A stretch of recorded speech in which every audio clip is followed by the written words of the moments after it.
Have you ever seen your team go against a player who absolutely put the fear of God in you? Surely Argentinian fans have. On the 18th of December 2022, the lives of Argentinian football fans never remained the same because they got the thing they wanted the most. But they went through the craziest emotional roller coaster before they got to the promised land. This was the day that Kylian Mbappé made an entire country shiver.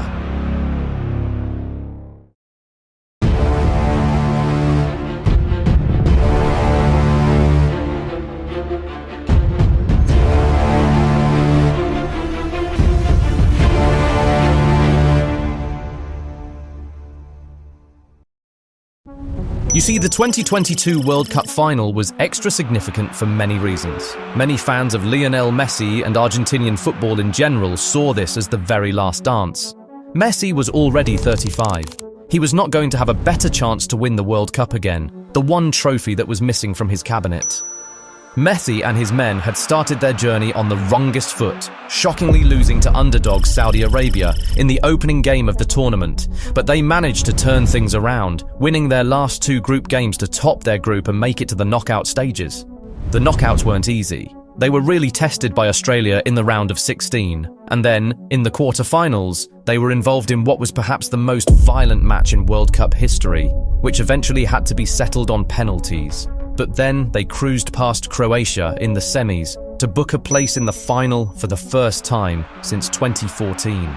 You see, apart from the fact that it was likely Messi's last final, there was also some pressure on Argentina because they had not won the World Cup in 36 years, and they also had a pretty bad record in finals, having lost all of the last 4 finals they had played before 2021. But then they managed to break the duck in 2021, winning their first major trophy in 28 years. And they quickly followed it up with the Finalissima, so going into that final they had some hope. But that hope was perhaps a little deflated when they found out that they would be going up against France. Now, apart from the fact that France were the reigning world champions, Argentina personally did not have a good experience with them. On their way to becoming world champions in 2018, France trampled over Argentina. These two footballing giants met in the round of 16, and a teenage Mbappé absolutely ran riot on the South Americans. He scored 2 goals and won a penalty and was very easily the man of the match.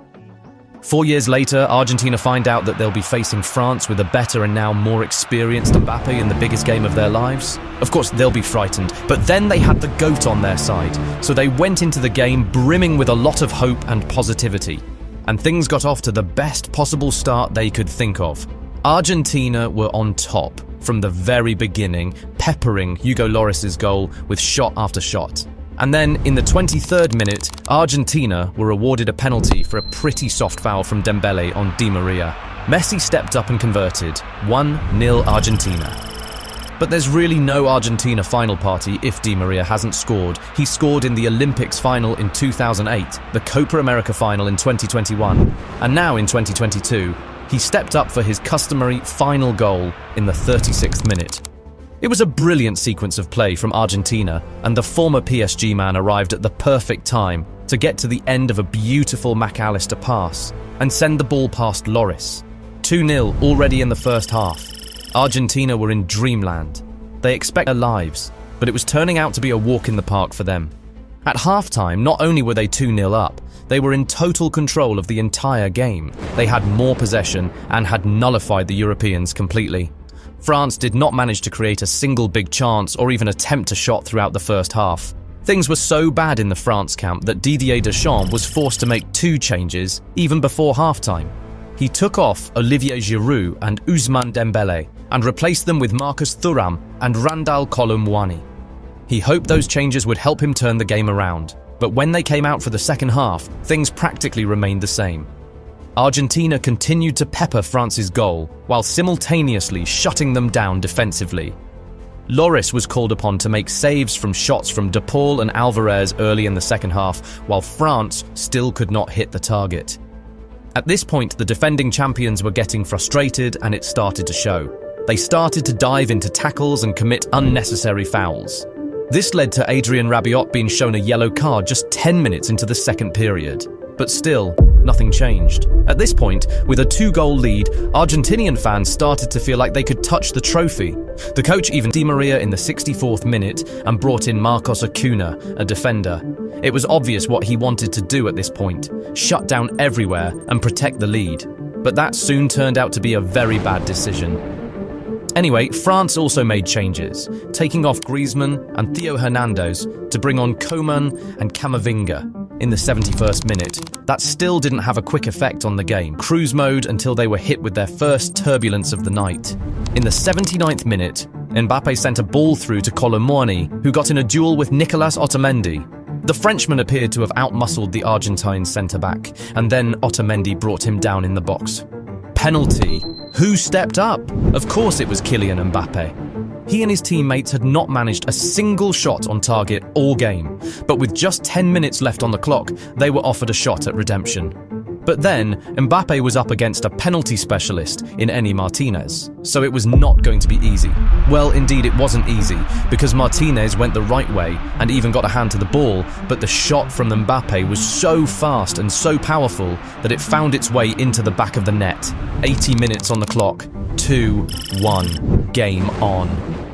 Now, the Argentinians were a little shaken. They had managed to lock France up for the vast majority of the game, but Otamendi lost his head for a quick second, and with just their first shot on target of the entire game, Les Bleus were back. Argentinian fans started to bite their nails, but they had shown defensive solidity in the past, so surely they could hold their slender lead for 10 minutes, right?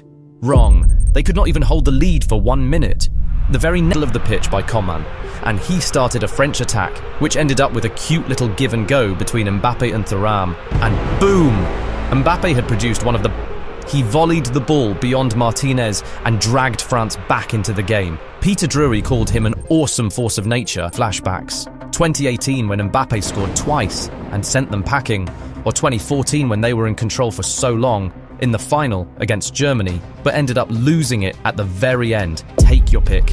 There was not one fan of Lionel Messi or Argentinian football in the world who wasn't shivering at that moment.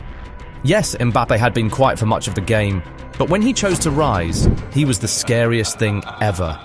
After his 81st minute equaliser, the entire nation of Argentina, they were begging for extra time.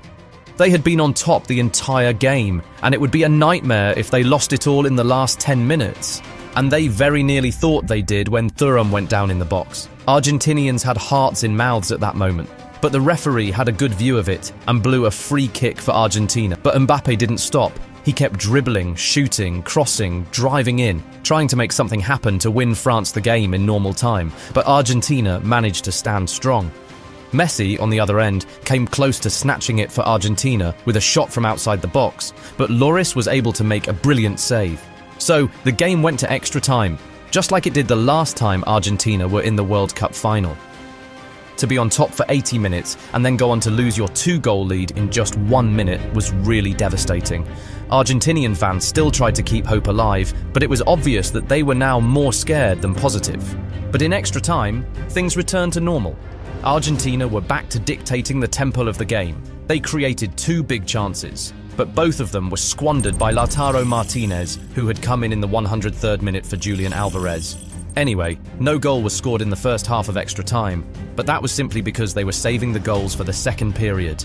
Just 3 minutes after the resumption of the second half of extra time, Argentina's captain led by example once again. Lautaro Martinez's shot on target was spilled by Lloris, and Messi was perfectly placed to pounce. Koundé tried to clear the ball from off the line, but he was too late. The ball had already crossed the line. Argentina were back in the lead. Surely they were going to protect their lead this time around and go on to win the trophy in extra time, right? Wrong again. Just 8 minutes after Argentina went ahead, they conceded yet another penalty. Mbappé got at the end of a cross from a Coman corner, and he attempted a shot on goal. That shot was blocked by Gonzalo Montiel, but he used his arm, so a penalty was awarded to France. 2 minutes to the end of extra time, Mbappé stepped up again. Could he score 2 penalties against the specialist Emi Martinez? You bet he could. This time, he sent the goalkeeper the wrong way to complete his hat-trick. This was the first time a player had scored a hat-trick in a World Cup final since 1966. Mbappé had got into the history books, and he wanted to complete his job by bringing the trophy home as well. So, he kept going. He sent in a cross to Colomwani, but the striker missed the header by a hair's breadth. He also tried to dribble in from the left like he always does, and he very nearly got a clear sight of goal after going past 3 Argentinian players. A very crucial interception, and Paulo Dybala came and cleared the ball as far away as he could. At this point, Argentina was sick of the sight of Mbappé. Anytime he had the ball, the entire country had shivers run down their spine. But before then, there was that moment. Colomwani had the entire world at his feet and the fate of millions in his palms when he found himself through on goal and one-on-one with Emi Martinez. It looked like there could only be one outcome. The French substitutes were already on the pitch ready to celebrate their back-to-back World Cup win, which was going to be confirmed when Colomwani put the ball in the back of the net. But somehow, unbelievably, inexplicably, unfathomably, Emi Martinez pulled off one of the greatest saves we have ever seen in a World Cup game. Everyone who saw that knew they were watching history. Many French fans were asking why Colomwani did not pass to Mbappé, but Argentinians were happy he didn't. Anyway, that was it. These two teams were inseparable in 120 minutes, so the game went to penalties. And guess who stepped up first for France? Yes, that same guy, Kylian Mbappé. Could he really put 3 penalties past Emi Martinez in the same game? You bet he could. He beat Martinez from the spot 3 times in one game. Not many players can boast of this. Anyway, Messi also stepped up first for Argentina, and he converted his penalty as well. But Koeman and Tchouaméni missed, while Argentina remained perfect. And that was how they became world champions for the first time in 36 years. Argentina, champions of the world! They had to work for this particular trophy. Argentina managed to come out as winners, but Kylian Mbappé made an entire nation shiver from minute 80 to minute 120. What a day that was. Guys, is that the greatest final in the history of the World Cup? What do you think? But surely one of the most significant World Cup games in football history is the one which forced FIFA to introduce a new technology into football. You want to know what really happened in that game? Go check out this video.